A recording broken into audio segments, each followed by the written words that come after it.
Hello, everybody, and welcome back to Can of Corn. This week we are recording on February 10th, and today Chris and I are going to discuss the top five first basemen and top five third basemen across the entire MLB. Before we dig into it, just want to again appreciate all you guys that have been listening on YouTube and Spotify, and if you guys could continue to give us your support, send us messages and share our content. Be awesome, you guys. Keep it rolling, man. The Instagram stories. Keep posting the Instagram stories. Gotta love it. Alrighty, so we're gonna crack open this can of corn by starting with our first baseman. And I guess we'll go honorable mentions first, and then we'll get into our top five, or do you want to go 1 through 5 and then give honorable mentions? I think honorable mentions first, and then work 5 to 1 is kind of the Okay, better way to go.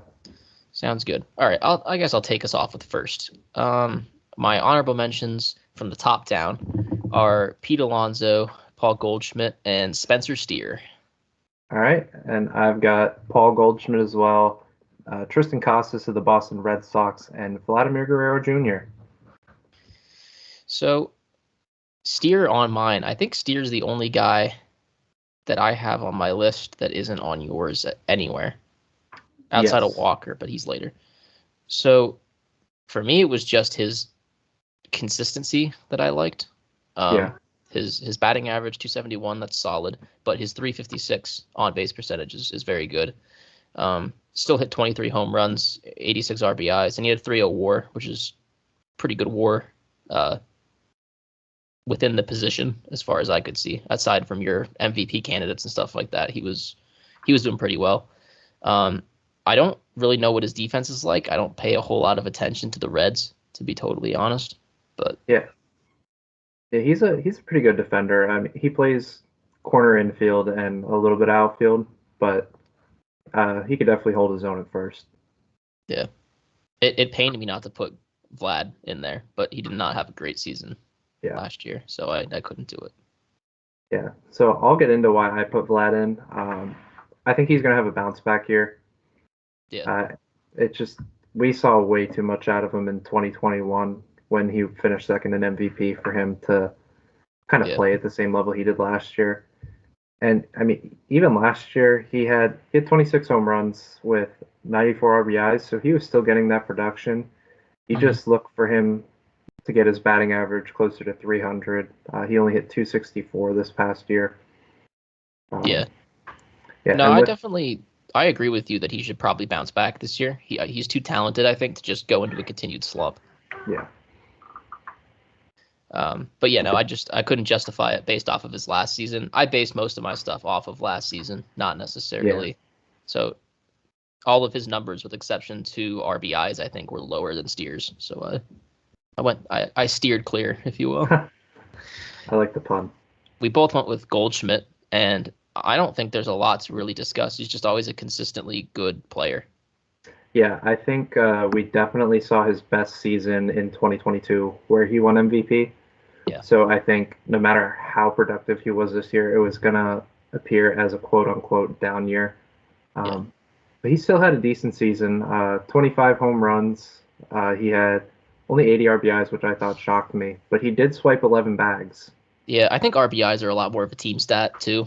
Yeah, And so if you're not having guys on base, that's not really on you. 3.4 WAR, not bad. yeah, and he had a on base and plus slugging of .81, which I Yeah. mean, if you're in the eights, that means you're a great player. So Yep. No, gold, he still had a very good season. yeah, just some of these other guys, unreal. Yeah, they were killing it. And then I guess this is our other difference. You have Tristan Casas, and I have Pete Alonso as my honorable mention. Yes. Um, so despite Casas having um, an interesting rookie year, he was very cold in the first half. But then whatever happened after the All Star break, he really started to come about and showed why he was runner up for Rookie of the Year. Uh, he had 24 home runs, 65 RBIs, and he hit 263, which from a big power guy like that, a 260 average is not the end of the world. but Yeah, and it's he almost slugged 500. yeah, and it is worth noting that after the All-Star break, he slashed 317, 417, 617, which is Yeah, absolutely absurd. yeah, Like that is MVP numbers if you do that for a full season. And with him being a rookie, I could definitely see him coming closer to that for the whole season. Like if he just got comfortable last year and that's what he's capable of, oh my word. yeah. Would be really interesting if these Red Sox would do something That'd be to help him hysterical. shine, but Yeah. to each their own. Yeah. Red Sox moment. And then I put Pete down there. Which is kind of just me not liking Pete Alonso because he plays for the Mets. To be totally honest, Yeah, he could be a 5. There's no reason not to be. But I think it was that when I looked at statistics, he's ranked 5th. Right, he was considered the 5th best first baseman. But the guys that they have ranked behind him had better stats. And I don't know if it's just purely off of like a consistency standpoint. Like he's always been the same kind of guy. He hit 46 home runs, which is awesome. But I don't know. I just for whatever reason I was looking at all these other guys. I'm like, if you asked me to pick what I want, the guy with these stats or the guy with those stats, I wouldn't have picked Pete. So yeah, I can understand that. I'll go into my reasoning behind putting Pete at 5. I think regardless, he's like you mentioned, he could be a top 5. I think anywhere within the 7 to 4 range is arguable. yeah, Uh, Fun fact with stats, and this makes me very happy, he actually led the league in hit by pitches last year. nice. So love to see that. But as you He's a big mentioned, guy. There's a lot of yes, surface area to hit. not hard to hit. But Very hittable guy. as you mentioned, he hit 46 home runs, drove in 118. He hit 217, which is a career low for him. Yeah, I'm not sure if that's going to continue. It's a contract year this year for him. So I think we'll see that batting average tick up. And yeah, he's been a consistent power bat, and he is the Mets' biggest offensive threat. So I think that, as this team's not trying to be super competitive, but still stay somewhat in it this year, I think he's going to kind of show out in addition to this being a contract year for him. yeah. So then I guess that's all of our honorable mentions. So we hit all 3 for each of us. Yeah. All right. So I guess we'll start at 5, which for me is someone that you don't even have on the list with Christian Walker for the Arizona Diamondbacks. I think he was kind of a quiet, like unsung, I don't want to call him a hero, but unsung, really good player for the D-backs this year. Slashing 258, 333, 497, 33 home runs, 103 RBIs, and a 3.8 WAR, which was very high compared to all the other first basemen. That's I think 4th in all of baseball. So that put me up there. He's a pretty good fielder. And I think that he's going to have a breakout year this year because this is his contract year. So I think he's going to play even better than he did last year. And I think that, yeah, he's just on track to be him. Yeah. No, I fully agree with you. I do think that Christian Walker is a top 10 first baseman in the league. I just don't know. It didn't resonate well with me putting him as an honorable mention for the top 5. But I think he is a criminally underrated player. You mentioned he's a good defender. He's probably one of the better defensive first basemen that I've seen in quite a while. He just gets to everything, picks everything. Did he win Gold Glove this year? I don't know if he won last year. I know he was in it. He was in the running. I don't know if he won. It wouldn't be surprised me if he did win. Yeah. He's just he probably is the best defensive first baseman in the league right now. Yeah.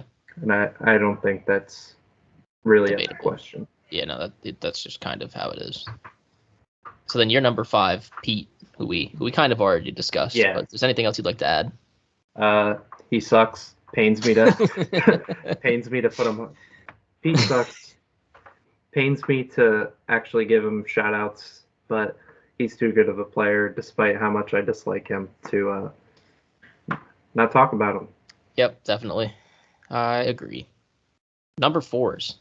and these are All right. our 3 and 4 are flip flopped.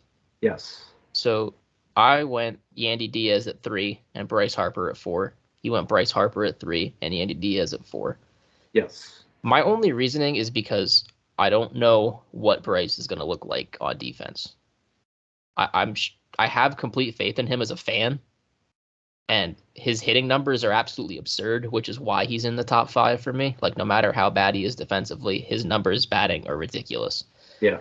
But it definitely does worry me that we're gonna see. Like, I just don't know. It's a little scary. As a baseball guy, I can't put somebody who hasn't played first base, with exception to a few months last year, above somebody who was very good at the plate and plays first base. Yeah. That's understandable. I don't know. I just have too much faith in Bryce. I think he showed us some good defensive prowess last year. And I think with a full spring training and off season of preparation to play that position, Yeah. I think combine that with his incredible offense, I think he's above Yandy. And I also I did want to add, I almost put Yandy above Bryce Harper offensively too. Did you see his numbers last year? Yeah. He was insane. He 22 bombs, hit 330 with a 410 on base and a 522 slug. That's absolutely insane. Anytime you see a 3-4-5 slash line, yeah, he's on another planet. I just don't know if he's going to replicate that. 5.2 WAR too. I mean, the guy is he was killing it, and I agree. I don't know if he can replicate it, but I've got to give it to him over a guy that hasn't played the position. Yeah, in his past, he usually hovers a little bit around the 800 OPS mark, which, I mean, that's still a good player. I just don't know if he goes back to that near 800 OPS, if I could see a world where you can argue that he's better than Bryce Harper. Yeah. All right, and then obviously, I mean, my argument for Bryce is probably the same as yours. Just he hits the shit out of the ball. Yeah, I mean, you saw how fast he came back from that surgery last year, and it took him a little bit to heat up. But once he did heat up, it was insane. Yeah. And he's a postseason hero. He lives for the big moment. We see it every year. Yep. And I love that he still hits around 300 while having that insane power stroke. Yes, that is definitely one of the most insane things in baseball. Really only comparable to the 2 guys I have at the top of my list. Yeah. Who I guess we can dive into. We both have Matt Olson at number 2. MVP candidate, insane numbers, 139 RBIs, 54 home runs, all while hitting 283 and it having an OBP of 389. That's insane. Yeah. That's absolutely absurd. Yeah, so while we were talking about Christian Walker, it completely left my mind at how good of a defensive first baseman Matt Olson is. Yeah. He actually won a couple Gold Gloves in Oakland before coming to Atlanta. And he is a complete player. Yeah. We are seeing him sacrifice that batting average for a little bit more power. Yeah, but I mean, he still hit 283 last year, and he led the majors in home runs with 54, led the majors in RBIs with 139, and led the majors in slugging with 604. Yeah, which is ridiculous. Yeah, he almost had a 1 dot in OPS, which anytime you 1 dot, you're on another level. Yeah, and I will say he sacrificed his batting average, but I don't think he sacrificed his OBP. 389. That's not a set like that's still an absurdly good. Yeah, he still walks a ton. And his WAR stat, I think, led all of baseball, if I'm not incorrect, 7.4. I don't think it led all of baseball. I think Acuna had a higher WAR, but I mean, a 7.5 WAR season by any means is crazy. I know he was number 1 in first baseman by almost 2 points or something. Yeah. And then we get to the arguable first baseman GOAT at this point. Yeah. I mean, you could argue Matt Olson or Freddie Freeman at this point, and I'd hear you out. Freddie's been doing it for so damn long. And that's kind of what I mean. I mean, he's just been around forever, and you're waiting for a fall off and maybe a little bit in power. 29 home runs this year, but Freddie Freeman's still hitting 331, 410, 567. Yeah. That's insane. And I get from the power perspective that he might be falling off a little bit, but he's still hitting the ball enough to get those extra base hits. The guy almost had 60 doubles last year. He had 59. Well, and he also got to second base 23 times after a single. He stole 23 bases as a first baseman. How many first basemen are stealing 23 bags? Yeah. Let alone when you're 34. Yep. Dude, like if you're talking a young guy like Spencer Steer. Right. Like, okay. But no, a 35-year-old veteran who's done more than his time doesn't need to be out there like that. Love to see it. Yeah, but I mean, most of these first basemen are stealing seconds, not second. Yeah. Yeah, that is. It might be too early to say, but we may be looking at a future Hall of Famer right here with Freddie Freeman. Yeah, I think it's hard to make a case that he's not. I mean, the guy just he's on winning teams. He's an awesome presence. He's one of the most fun guys to watch in baseball, and he's the best. I mean, with the argument of Matt Olson. Yeah. If you're talking longevity, it's him. Like, oh my, he's been doing it since I was a kid. Yeah, he is the gold standard of consistency at that first base position. It's hard to get better than him. Yeah, I cannot give Freddie Freeman enough praise for. Yeah. And I'm glad I can actively praise him as he is no longer a Brave. Yes. So he doesn't ruin our lives anymore. Did we really got rid of? I saw the Braves get rid of him, and I was like, thank God. And then I saw who they picked up, and I was like, you got to be kidding me. Yep. It's like the best possible replacement. But... Yep. Alrighty. Shall we move along to third base? Yeah, let's kick it off to third base. So for my 3 honorable mentions, I have Isaac Paredes, Jake Burger, and Gunnar Henderson. And I have Nolan Arenado, Rafael Devers, and Matt Chapman as mine. I think this is kind of crazy how like our lists are totally just mangled here. Yeah, this is a brain bender. Who do we have? Like I have Gunnar on my list. I do not have Jake Burger. Do you want to give me the Jake Burger insight? Yeah, so I'll give you the Jake Burger breakdown. So he was a White Sox for half the year last year, then got traded to the Marlins at the deadline. While he was a White Sox, he was only hitting like he was hitting 214, had a near 280 on base, but still was slugging 527. But then when he came to Miami, he upped his batting average to over 300, upped his on-base percentage to over 350, and still slugged about the same. This is a young guy. He wasn't really getting any help in Chicago, which I think are why his numbers look the way they did in that first half. Yeah. And, there was something different in the water. They took that team to the playoffs, and I think it was just an electric kind of clubhouse, and he fit in there perfectly. I'm really excited to see if he can have this same success that he had in the back half of last year throughout the entire duration of the season. But I think it's, what I saw in that second half is enough to kind of put him in this honorable mention spot. Yeah, and I don't necessarily disagree with you that it's definitely I don't even want to say possible, like probable that he's going to play better than he did with Chicago.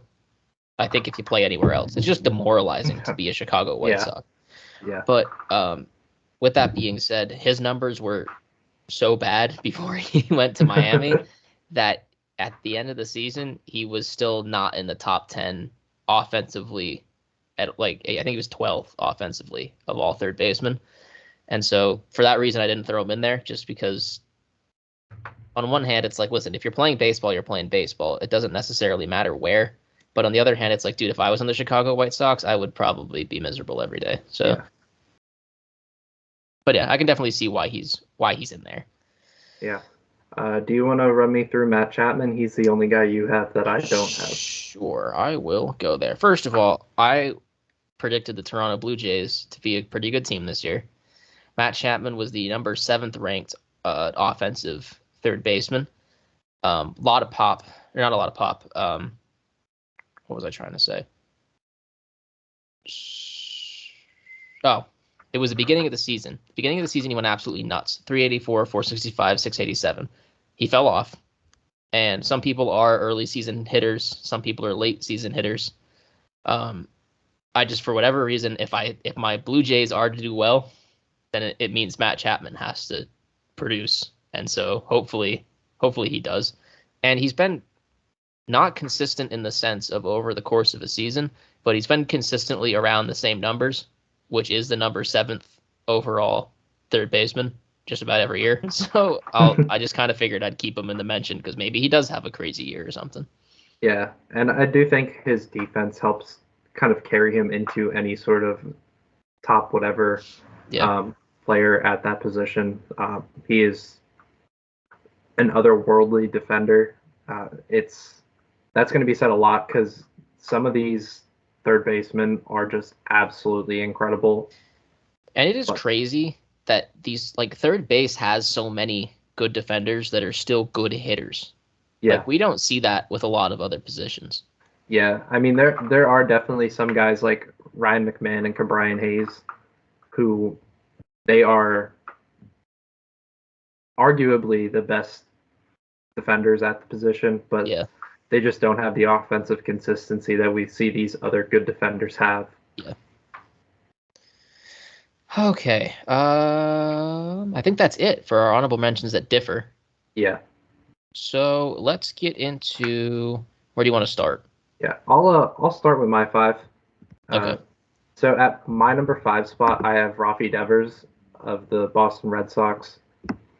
Just got an absolute bag prior to the 2023 season, and this guy, all he does is hit. Batting average dipped down a little bit lower than his usual career average of 280, but he only hit 271 this year.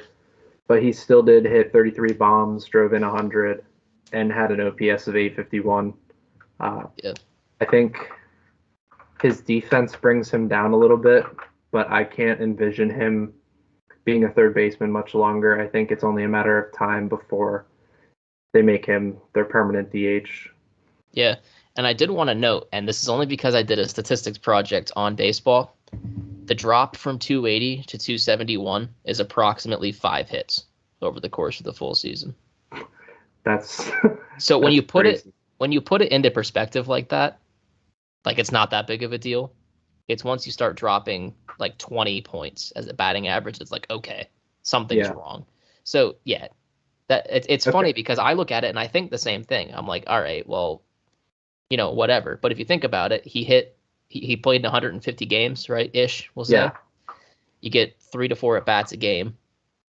That's somewhere around 500 at bats. So for every 2 points that it drops, it's 1 at bat. Yeah. Or 1 hit or something like that. So a way to look at it with a lot of these things is unless you see a significant drop off, it's probably not anything to be concerned about. Yeah. Just because I have it in front of me, I will read you off his comparison from 2021 where he hit 279 and 2023 where he hit 271. Yeah. He had 11 more at bats in 2021 and only 8 more hits. Yeah. So and it was a 0.008 difference in the batting average. So right. I see what you mean there. Yeah. I like the pick a lot. I put him in my honorable mentions for I don't actually remember who did I sub out for him? Was it Bregman? Yep. Bregman's your 5. Yeah. There was a reason for that. There's a very something I saw that I was like, oh crap, I can't. Let me look. So, yeah, Bregman's numbers combined with his defense put him at the number 4 ranked third baseman in MLB. A WAR of 4.9, 98 RBIs, 25 home runs, but Gold Glove finalist is pretty hard to argue with as far as defensively. And yeah, I just think with how the Astros are doing, he's not going to have pressure on him again. And he's in the final year of his contract, which means he's going to be trying to play for another one. Yeah, I agree. Much similar to my Christian Walker placing in first base. I think Bregman is without a doubt a top five guy. I just don't know if I see him worthy of an honorable mention in the top five. Just watching from how he was in 2019 to kind of the production he put up now, he definitely pumped on the brakes a bit. But I do still think that he is a very underrated piece, both offensively and defensively. Mm-hmm. Um, I never really expected him to get defensive praise like he did, but as you mentioned, he was a Gold Glove finalist, so that's really something that helps him out. Yeah, yeah. I mean, when you're on a team of superstars like that, it's hard to get recognition when you're not Yeah, necessarily a superstar, but you're very, very solid. Like you're about to be a superstar, but you're not quite there. yeah, agreed. But yeah, that's why I put him at my 5. All right. For my number 4 spot, I have Nolan Arenado. Yepers. So Uh, yeah, I like this pick a lot. He's not in my slot for that. He's in my honorable mentions. He was ranked the 17th third baseman last year, which was pretty low. Um, he yeah, had that unfortunate trade that kind of just crumpled him. Uh, but I do think he can bounce back. Like I don't think he's yeah. No, because I mean, in 2022, I think he was runner up in MVP to his teammate Paul Goldschmidt. But in 2023, he hit 266 with an on base of 315 and slugged 465. yeah I think he's just kind of got it was a funky year for everyone for the Cardinals. So yeah I'm really banking on that bounce back. I mean, we talked about Freddie Freeman being the consistency guy for first base. I think Nolan Arenado is that guy for third baseman. Uh, he was an absolute monster in Colorado for all those years, and then came to St. Louis trying to, help this franchise win. But yeah, I think he'll just have a bounce back season. yeah. And it is worth noting that that was his Gonna, worst year since his rookie year. yeah, So it might just be he had a bad season for whatever reason, but that rhymed. But I don't want to. I don't want to. I didn't put him in the top 5 for that reason. yeah, All right, I guess we'll hop over to my number 4, who's in your honorable mentions with Paredes. yes, Or Paredes, yep, however you say his name. yeah, yeah. So Yeah, you can I start. just honestly, yeah, I honestly just left him as an honorable mention because he's young. He's only going to be 25 this year, and this was kind of his first season that we saw him take off. I just want to see it one more year before I think I'm ready to put him in the top 5, but he's definitely knocking on the door. Yeah, I just think he's going to continue his trend. The Rays just know what they're doing for whatever reason with their guys. They produce these players. Some of them happen to like minors, but they're producing good good baseball players, and so I think he'll continue on his trend, and that's why I put him up there. Yeah, I mean, this was by all means his biggest sample size season. He played 143 games.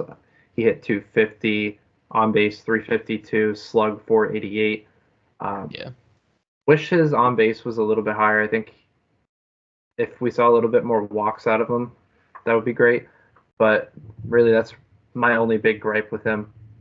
yeah, and Um, I think plate discipline comes with time.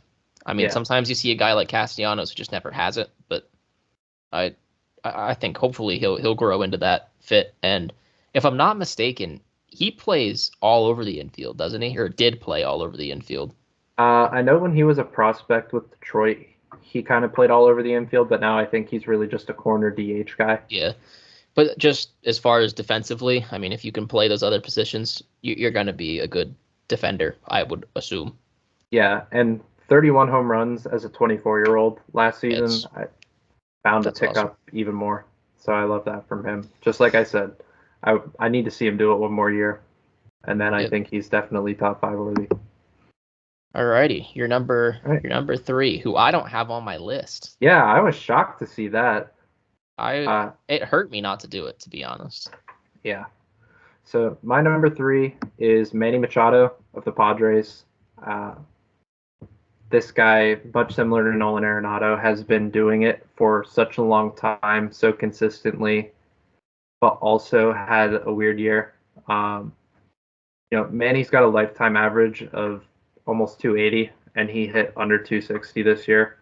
So I can definitely understand not ranking him from that aspect, but I think he's just bound to bounce back. Uh, he's got over 300 homers in his career. As I mentioned, he's a pretty high average hitter, and he's also an excellent defender. So, giving all that with a bounce back season, I think he's, in my opinion, still top three. Yeah, my issue with Manny Machado is not him because he was the MVP runner-up in 22. Like he's obviously a very good baseball player. Good baseball players have down years. My issue is that he's on the Padres. And for whatever reason, great players that go to the Padres over the last 5 years have just been abhorred. Yeah, Juan Soto. Not that he's been abhorred, but compared to what he was, I feel like he wasn't that for them. yeah, that's fair. I think the organization's going to start seeing a lot of, I don't want to say adversity, but like just with all the losses they've taken, trying to be a superstar on a team of guys that is demoralized is very difficult. Yeah, I agree. But Are you want to that's why give he's not on there for you me. want to give us your number three? So yeah, I'm high on Gunnar Henderson. You have him in your honorable mentions. I think he had an awesome season last year, and I think he's going to continue it. I like where the new ownership's going. I think all these guys are going to be super excited to play this year, and I think that we're going to see another jump from him. Um, yeah, if you have anything to add on that. Yeah, no, I fully agree. I think he had a phenomenal season. I think he was unanimous as rookie of the year. Yeah, He earned it. He hit 255, but for a young guy to have almost an 80 difference in batting average and on base percentage shows that he did have a good bit of plate discipline to yeah. walk a lot, and he slugged almost 500. I think it's just like I said with Paredes. I need to see one more year out of it. Yep, and that's definitely reasonable. It's hard for me to say, oh, this guy's going to be the truth after one good year in the MLB. We've seen it before where guys have an incredible rookie year and then fall off. But his plate discipline is what really makes me think that he's going to be continuing to be good. A lot of the times with those guys, they'll hit the crap out of the ball, but their batting average and on base percentage are a little bit too close. Yeah. And then you start to see them swinging and missing and not having that discipline, and people are just throwing you an outside slider all the time, and you're swinging and missing. As Yeah. someone who swings and misses on a lot of outside sliders, I know the pain. But yeah, no, I think his discipline and is going to bring that batting average up, and probably his on base percentage up. Yeah, that and couple that he can really play anywhere in the infield. He slotted for third base because Jackson Holliday is expected to come up sometime early in the season and play shortstop. He's going to But win Rookie of the Year, man. he can. Gunnar can play shortstop. He can play second base. He can even play first if you really need him to. Yeah, just has that multi-tool aspect to him. definitely, and he's good at all those positions too. It's not like he's like below average when he goes to one of those places. He is a major leaguer in every respect at every position he plays. Absolutely. Every position he plays. Alrighty, our final two, who are the same. Yeah. Much like with first base, I think these top two are really a coin flip. We've got a guy that we both put at number two who's been doing it a bit longer, and that's Jose Ramirez. Mm-hmm. Switch hitter with just absolute clutch genes.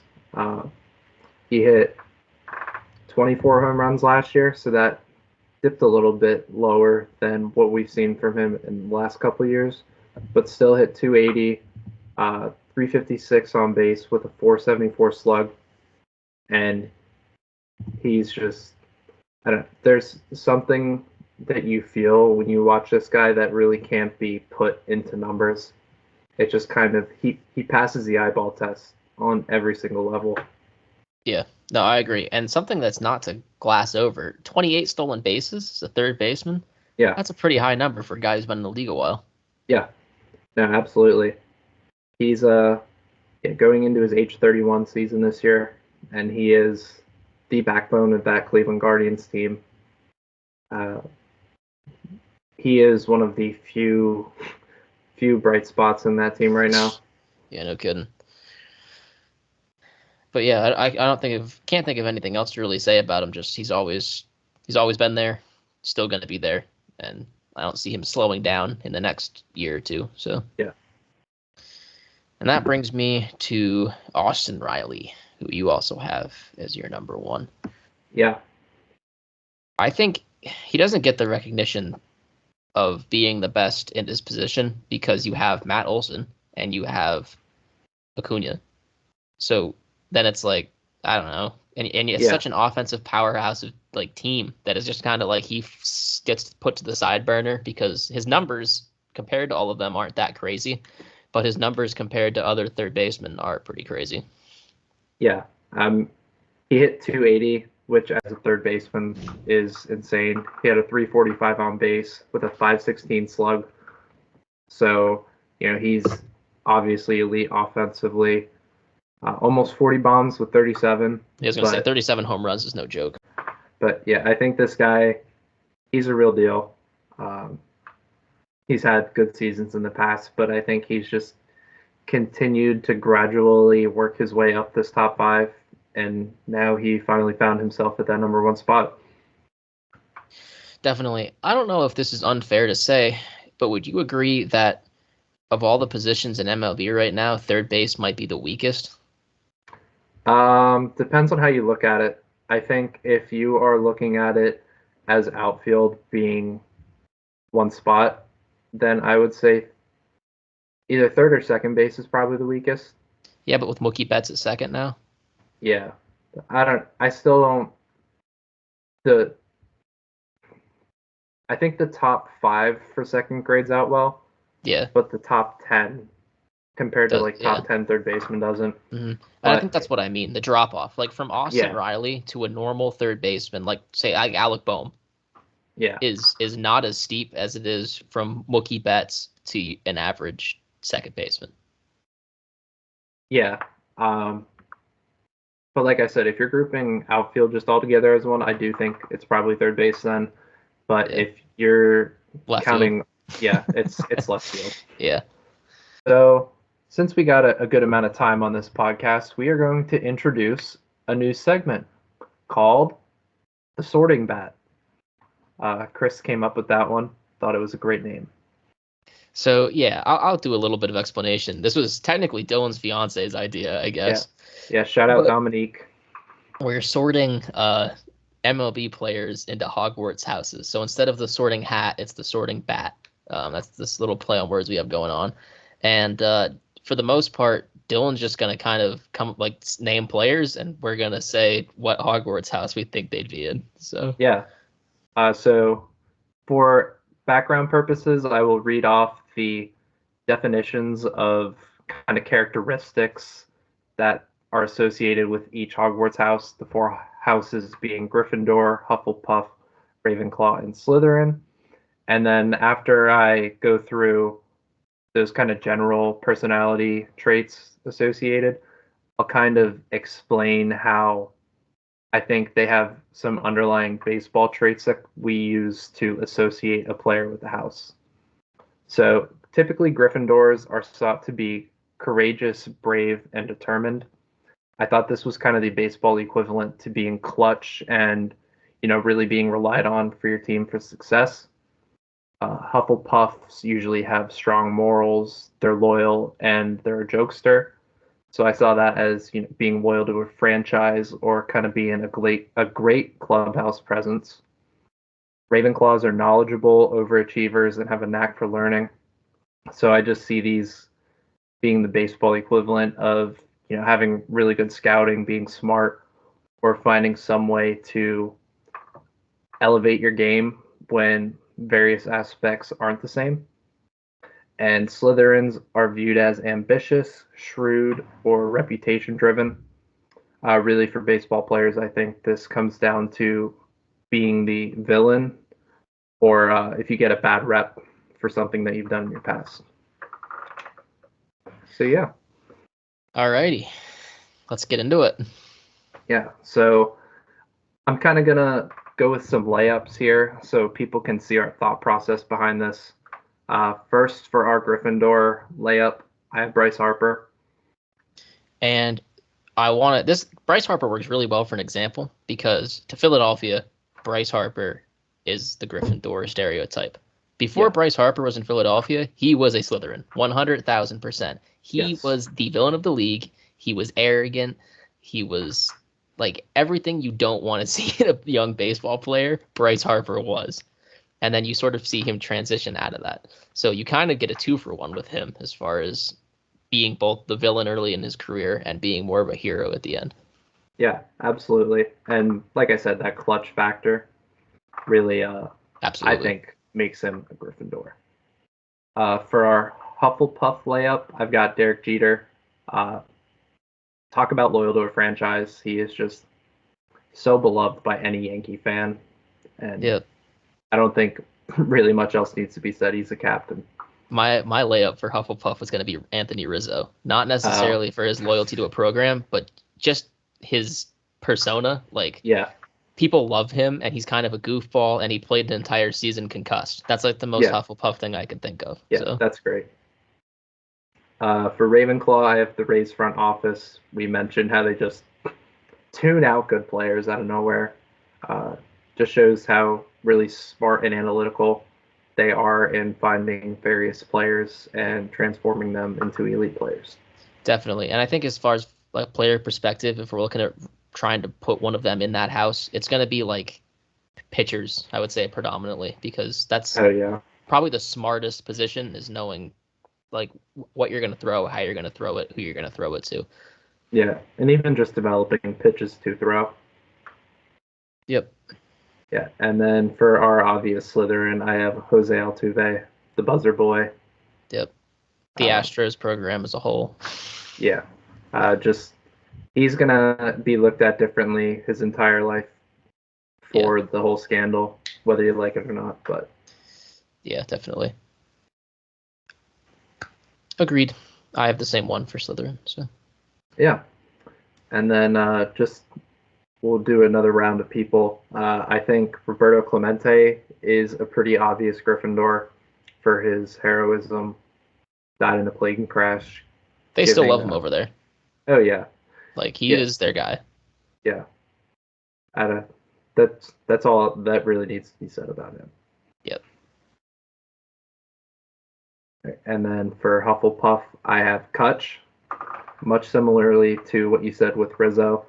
Andrew McCutchen, he's just a vibe. Yep, and he's beloved by Pittsburgh. He went back to Pittsburgh. Yeah. Definitely. Anywhere he goes, he's loved. I mean, we've seen when he was with the Yankees, they loved him. When he was with the Giants, they loved him. We absolutely loved him in Philly.